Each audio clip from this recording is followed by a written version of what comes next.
ಒಂದು ಓಕೆ. ನಾನು ಲಾಸ್ಟ್ ಮಾಡಿದ ಪೋಸ್ಟ್ ಮಾರ್ಟಮ್ ಅಂದರೆ ನಾನು ಪಿ ಎಚ್ ಡಿ ಇರೋಕ್ಕೆ ಮುಂಚೆ ಅಂದರೆ ವೀರಪ್ಪನವ್ರ ಗ್ಯಾಂಗ್ ಅಂದರೆ ಅವರ ಪಳವಳಿಕೆ ಇದ್ರಲ್ಲ, ಅವರು ಗೋಪಿನಾಥಮಲ್ಲಿ 3 ಆನೆನ ಶೂಟ್ ಮಾಡಿದರು. ಅದು ಸೊ ಗೋಪಿನಾಥಮ್ ಹೋಗಿದ್ರೆ ನೀವು ಫುಲ್ಲು ಹಿಲ್ಲಿ ಏರಿಯಾ ಅದು.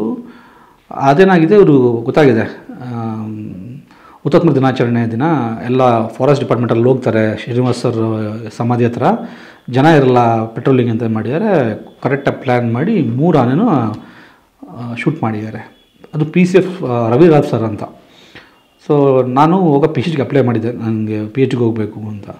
ಇಲ್ಲ ಲಾಸ್ಟ್ ಕೇಸು ಅಟೆಂಡ್ ಮಾಡು ಅಂತ ನಮ್ಮ ಬಾಸು ನೀನೇ ಹೋಗ್ಬೇಕಂತೆ ಅಂತ ಅಂದರು. ಸೊ ಅದು ಬಾರ್ಡ್ರು, ತಮಿಳ್ನಾಡು ಮತ್ತು ಕರ್ನಾಟಕ ಬಾರ್ಡ್ರು, ಗೋಪಿನಾಥಮ್ಮ. ಹೋಗ್ತೀನಿ, ಹತ್ತಿದ್ದೀನಿ, ಫುಲ್ ಹತ್ತಿದ್ದೀನಿ. ಇವರು ತಂದಿಲ್ಲ, ಮೆಡಲ್ ತಂದಿಲ್ಲ.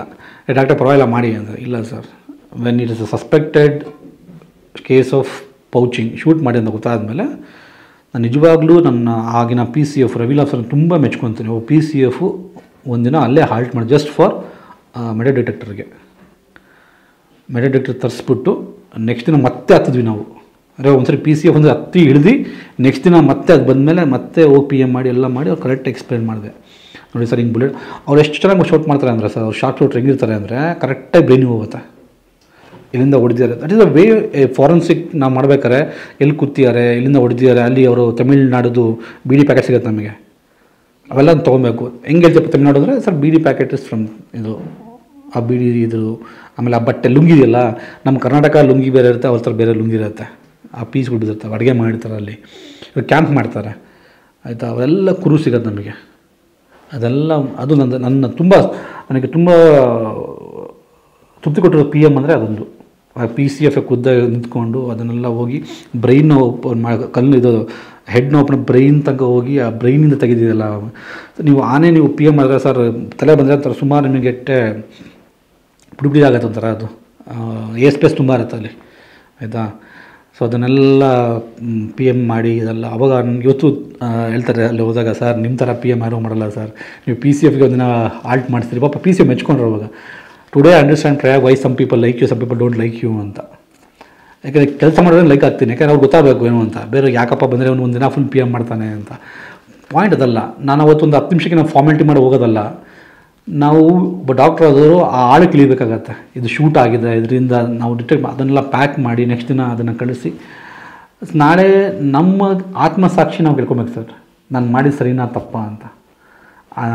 ಇದುವರೆಗೂ ನಾನು ಯಾವುದೇ ಕಾರಣಕ್ಕೂ 10 ನಿಮಿಷ PM ಮಾಡೋಕ್ಕೋಗಲ್ಲ ಸರ್.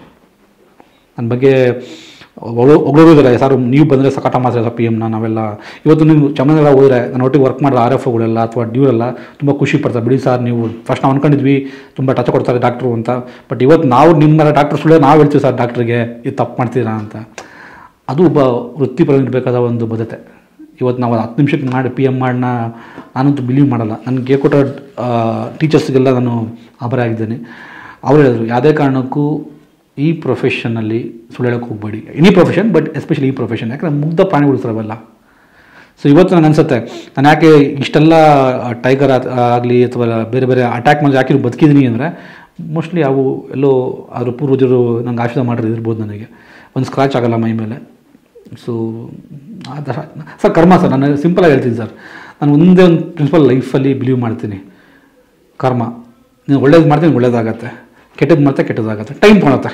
ನಾವು ಈಗ ಬೀಜ ಬಿದ್ದ ತಕ್ಷಣ ಬರುತ್ತಪ್ಪಲ್ಲ ಬರಲ್ಲ. ಹಂಗೆ ಸುಮಾರು ಜನ ಫ್ರೆಂಡ್ಸ್ ಹೇಳ್ತಾರೆ, ಏನು ಗುರು ನೀನು ಬರೀ ಧರ್ಮ ಕರ್ಮ ಎಲ್ಲ ಮಾತಾಡ್ತೇವೆ, ನೀನು ಬೇರೆಲ್ಲ ಮನೆ ಕಟ್ಟಿದ್ರು, ನೀನು ಬರೀ ಇನ್ನೂ ನೋಡಪ್ಪ, ಬಂಗ್ಲೆದು ಇದ್ಕೊಂಡು ನಿದ್ದೆ ಮಾಡೋದು ನೋಡಿದ್ದೀನಿ, ಗುಡಿಸ್ದಲ್ಲಿ ಚೆನ್ನಾಗಿ ನಿದ್ದೆ ಮಾಡೋದು ನೋಡಿದ್ದೀನಿ. ನಾನಿವತ್ತು ನೆಮ್ಮದಿ ನಿದ್ದೆ ಮಾಡ್ತೀನಿ ಅಂದರೆ ನಾನು ಆತ್ಮಸಾಕ್ಷಿನ ಒಳ್ಳೆ ಕೆಲಸ ಮಾಡ್ತಿದ್ದೀನಿ. ಇದನ್ನು ಎಲ್ಬಿಗೆ ಹೇಳ್ಕೊಬಿಡ್ತೀನಿ. ಹಂಗಾಗಿ ನನ್ನ ಮೇಲೆ ಆಪಾದನೆ ಸುಮಾರು ಬರ್ತವೆ, ತುಂಬ ಸ್ಟ್ರಿಕ್ಟ್ ಮಾಡ್ತಾನೆ, ಅದು ಮಾಡ್ತಾನೆ, ಇದು ಮಾಡ್ತಾನೆ ಅಂತ. ಯಾವ ಪ್ರೂವ್ ಆಗೋಲ್ಲ, ಯಾಕೆ ಸಾಕ್ಷಿ ಇರಲ್ವಲ್ಲ. ಇನ್ ದಟ್ ಕೇಸ್ ಈ ಒಂದು ಪ್ರತಾಪ್ ಕೇಸು ಸಹ ಐ ಕ್ಯಾನ್ ರೆಫರ್ ಇಯರ್. ಅವ್ನು ಮಾಡೋ ಅಲಿಗೇಷನ್ ಎಲ್ಲ ಬೇಸ್ ಅಂತ ಈ ನಮ್ಗೆ ಇಲಾಖೆ ಗೊತ್ತು. ಹಂಗಾಗಿ ವಿ ಡೋಂಟ್ ಬಾದರ್. ನನಗೊಬ್ಬ ಬಿಗ್ ಬಾಸ್ಗೇನು ಇದಿಲ್ಲ, ಅವ್ನು ಗೆಲ್ತಾನೋ ಸೋಲ್ತಾನೋ ನನಗೆ ಬೇಕಾಗಿಲ್ಲ. ಬಟ್ ಆ ಟೈಮಲ್ಲಿ ನನಗೆ ಕೊಟ್ಟಿರೋ ಒಂದು ಕೆಲಸವನ್ನು ನಾನು ಆತ್ಮಸಾಕ್ಷಿನ ಮಾಡಿದ್ದೇನೆ. ಇವತ್ತು ಜಗತ್ತು ನೋಡ್ತಾ ಇದೆ. ನಾನು ಹೇಳಿದ ಇಷ್ಟೇ, ಎಲ್ಲರೂ ಕ್ವಶನ್ ಮಾಡಿರಿ. ಇವತ್ತು ನನಗೇನು ಕ್ವಶನ್ ಮಾಡ್ತಿರಲ್ಲ, ನೀವು ಹೊಡೆದಿರಾ ಅವೆಲ್ಲ ಕ್ವಶನ್ ಮಾಡ್ತಿರಲ್ಲ, ಅದಕ್ಕೆ ಕಾನೂನು ಇದೆ, ಅದೆಲ್ಲ ಅದು ನೋಡ್ಕೊಂಡು ನಾನು ಕೇಸಂತೂ ಹಾಕಿದ್ರೆ ನಾಳೆ 3 ತಾರೀಕಲ್ಲ, ಮತ್ತು ಕೋರ್ಟಿನೂ ಸಹ ಹೋಗುತ್ತೆ. ಇವತ್ತು ನಮಗೇನು ನಿಮ್ಮ ಗೌರ್ಮೆಂಟ್ ಆಫೀಸರ್ಗೆ ಪ್ರಶ್ನೆ ಮಾಡ್ತೀರಾ, ದಯವಿಟ್ಟು ಇದೇ ಪ್ರಶ್ನೆ ಅವನು ಸೈಂಟಿಸ್ಟ್ ಅಂದಾಗ, ನಾನು ಡ್ರೋನ್ ಕಡೆ ಅಂದಾಗ ಯಾಕೆ ಮಾಡಲಿಲ್ಲ ಅಂತ ಕೇಳ್ತೀನಿ ನಾನು. ರೈಟ್, ಅವ್ನು ಯಾಕೆ ನೀವು ನಂಬ್ತೀರಾ ಅಷ್ಟು ಸುಲಭವಾಗಿ ಅಲ್ವಾ? ಸೊ ಯಾವ ವ್ಯಕ್ತಿ ಪ್ರಶ್ನೆ ಮಾಡೋದು ಸರ್, ನಾನು ಸಾಹಿತ್ಯ ಓದ್ಕೊಂಡಿದ್ದೀನಿ ಸರ್. ನಾನು ಸಾಹಿತ್ಯ ಓದ್ಕೊಂಡು ಏನಾಗುತ್ತೆ, ನಿಮ್ಗೆ ವಿಸ್ತಾರ ಆಗುತ್ತೆ, ನಿಮ್ಮ ಮನೋ ವಿಸ್ತಾರ ಆಗುತ್ತೆ. ನೀವು ಅದು ಪ್ರಶ್ನೆ ಮಾಡ್ತೀರಾ. ನೀವು ತೇಜಸ್ವಿ ಓದ್ಕೊಂಡಾಗ, ನೀವು ಇವ್ರನ್ನ ಓದ್ಕೊಂಡಾಗ, ಕಾಂಗ್ರೆಸ್ ಓದ್ಕೊಂಡಾಗ, ಕುವೆಂಪು ಓದ್ಕೊಂಡಾಗ, ಇವರೆಲ್ಲ ನಮಗೆ ಬೇರೆ ಒಂದು ಆಯಾಮ ತೋರಿಸ್ಕೊಡ್ತಾರೆ ನಿಮಗೆ. ಸೊ ನಾವೆಲ್ಲ ನಾವು ಮಲ್ನಾಡಲ್ಲೂ ಹುಟ್ಟು ಬೆಳೆದವರು ಸರ್. ನಮಗೆ ಹುಟ್ಟಿದ್ದೇ ಅದನ್ನು ಪ್ರಶ್ನೆ ಮಾಡು, ಪ್ರಕೃತಿನ ನೋಡು. ಯಾವಾಗ ಒಬ್ಬ ಮನುಷ್ಯ ಪ್ರಶ್ನೆ ಮಾಡೋದನ್ನ ಮರಿತಾನೆ, ಅವನಿಗೂ ಬೇರೆದಕ್ಕೂ ಪ್ರಾಣಿಗಳಿಗೂ ವ್ಯತ್ಯಾಸ ಇರಲ್ಲ ಸರ್. ನಮಗೂ ಕೊಟ್ಟಿರೋದು ದೇವರು ಅಥವಾ ಪ್ರಕೃತಿ ಕೊಟ್ಟಿರೋದು ಏನು ಅಂದರೆ, ಯಾವುದು ಸರಿ ಯಾವುದು ತಪ್ಪು ಅಂತ ಪ್ರಶ್ನೆ ಮಾಡೋ ಒಂದು ವಿವೇಚನೆ ಕೊಟ್ಟಿರಲ್ಲ, ಅದನ್ನು ಉಪಯೋಗಿಸ್ರಿ. ಇಲ್ಲ ನಿಮಗೂ ಅದಕ್ಕೂ ಏನು ವ್ಯತ್ಯಾಸ ಇರಲ್ಲ. ಜನರಲ್ ಏನಾಗ್ಬಿಟ್ಟಿದೆ ಅಂದರೆ, ಗೌರ್ಮೆಂಟ್ ಆಫೀಸರ್ಸ್ ಅಂದ್ರೆ ಆಟೋಮೆಟಿಕ್ಲಿ ಕರೆಕ್ಟ್ ಅಂತ ತಗೋಬಿಡ್ತಾರೆ ಸರ್. ನಾನು ಏನು ಹೇಳ್ತೀನಿ ಸರ್, ಯಾರೋ ಒಬ್ರು ಟಿವಿ ಮುಂದೆ ಬಂದು ಹಿಂಗೆ ಹೇಳ್ಬಿಟ್ರೆ ಅದನ್ನ ನಂಬ್ಕೊಂಡ್ಬಿಡ್ತಾರೆ. ಈ ರೀತಿ ಬಂದು ಮಾತಾಡಿದಾಗೆ ಗೊತ್ತಾಗೋದು ಸರ್. ಈಗ 20 ವರ್ಷ ಸರ್ ನಾನು ಹಾಗೆ ಅಲ್ವಾ ಸರ್. 2003 ನಾನು ಡಿಗ್ರಿ ಮುಗಿಸಿದ್ದು, ಅವಾಗ ವರ್ಕ್ ಮಾಡ್ತಾ ಇದ್ದೀನಿ, ಪ್ರೈವೇಟಲ್ಲಿ ಮಾಡಿದ್ದೀನಿ ಸರ್. ಒಬ್ಬ ಯಾರು ಬಂದ್ಬಿಟ್ಟು ಪ್ರಯಾಗ ದುಡ್ಡು ತೊಗೊಂಡಿದ್ದಾನೆ, ಕರಪ್ಷನ್ ಅಂತ ಹೇಳ್ಬಿಡಿ ಸರ್, ಬಿಟ್ಟೋಗ್ಬಿಡ್ತೀನಿ ಇಲಾಖೆನ. ಯಾವಾಗ ಗೊತ್ತಾ ನಮ್ಗೆ ತುಂಬ ಹರ್ಟ್ ಆಗೋದು, ನಾನಾಗಲಿ ನನ್ನ ವೈಫ್ ಆಗಲಿ ಸರ್. ಫಸ್ಟ್ ನಾವು ಡಿಸೈಡ್ ಮಾಡಿದ್ವಿ, ಯಾಕಂದ್ರೆ ನಮ್ಮ ಮನೆ ಕಡೆ ನಮ್ಮಪ್ಪ ರೈತ ಆಪಿ ಕೊಟ್ಟು ನಮ್ಮ ಫ್ಯಾಮಿಲಿ ಬಂದಿದ್ದು ಬಡ ಕುಟುಂಬ ಸರ್. ಇಂಕ್ಲೂಡಿಂಗ್ ನನ್ನ ವೈಫ್ ಬಂದವರು ಸರ್. ಬಡವ ಹುಟ್ಟೋದು ತಪ್ಪಲ್ಲ ಸರ್. ಬಡವ ಅಂತ ಹೆಸರು ಉಪಯೋಗಿಸ್ಕೊಂಡು ನಾವು ಫೂಲ್ ಮಾಡ್ತೀವಲ್ಲ, ಅದು ತಪ್ಪಾಗತ್ತೆ. ಈಗ ನಾನು ಬಡವಾಗಿ ಹುಟ್ಟಿದ್ದು ಅಥವಾ ನೀವು ಬಡವಾಗಿ ಹುಟ್ಟಿದ್ದು ನಿಮ್ಮ ತಪ್ಪಲ್ಲ ಅದು. ಯಾಕಂದರೆ ನಮ್ಮ ಅಜ್ಜಿ ಬಡವಾಗ್ಬಿಟ್ಟು, ನಮ್ಮ ತಂದೆ ಒಂದು ಲೆವೆಲ್ಗೆ ಹೋದ್ರು, ನಾವು ಬಡವ ಅಲ್ಲ ಸುಳ್ಳು ಹೇಳಿ ಒಂದು ಮಿಡ್ಲ್ ಕ್ಲಾಸ್ ಫ್ಯಾಮಿಲಿ ನಾವು, ಆಯಿತಾ. ನಾವು ಸ್ವಂತ ಮನೆ ಇರ್ಬೋದು, ಸ್ವಂತ ಕಾರ ಇರ್ಬೋದು, ಒಂದು ಡೀಸೆಂಟಾಗಿ ನಾವು ಗೌರ್ಮೆಂಟ್ ಸಂಬಳ ನಂಬ್ಕೊಂಡು ನಾವು ಬದುಕಿದಂಥವ್ರು. ಸೊ ಈ ಬಡವರ ಒಂದು ಇದೆಯಲ್ಲ, ಅದು ಎಮೋಷನಲ್ ಬ್ಲ್ಯಾಕ್ ಮೇಲ್ ಅನ್ಸುತ್ತೆ. ಬಡವರಾದ್ರು ಸರ್ ಬಡವರಾಗಲ್ಲ ಸರ್. ನೋಡಿದ್ರೆ ನೀವು ನಿಜವಾಗ ಅವ್ನು ಕಷ್ಟಪಡ್ತಾನೆ ಬಡವ, ನಿಜವಾದ ಬಡವರಾದ್ರು ಸರ್. ಬಡವಾದವ್ರು ನಿಜವಾಗ್ಲು ಅವನ ಹಂಚ್ಕೊಂತಾನೆ ಅವನು. ಇದು ಎಮೋಷನಲ್ ಬ್ಲ್ಯಾಕ್ ಮೇಲ್ ಮಾಡ್ತಾರಲ್ಲ. ನಾನು ಬಡವನ ಮಗ ಸರ್. ಬಡವನ ಮಗ 87 ಕಂಡ್ರೆ ಹೆಂಗೆ ತಿಗ್ತಾನೆ ಸರ್. ಅವ್ರ ಅಜ್ಜ US ಇದ್ದಾರೆ. US ಅಲ್ಲಿ ಇದ್ಬಿಟ್ಟು ಅವರು ಜಗೇಶ್ ಅಣ್ಣಂಗೆ ಪರಿಚಯ ಆಗಿದ್ದು. ಜಗೇಶ್ ಅಣ್ಣ ಅವತ್ತು ಆ ವೇದಿಕೆ ಕೊಟ್ಟಿರಲಿಲ್ಲ ಅಂದರೆ ಆ ವ್ಯಕ್ತಿ ಆ ಲೆವೆಲ್ ಬೆಳೀತಾ ಇರಲಿಲ್ಲ.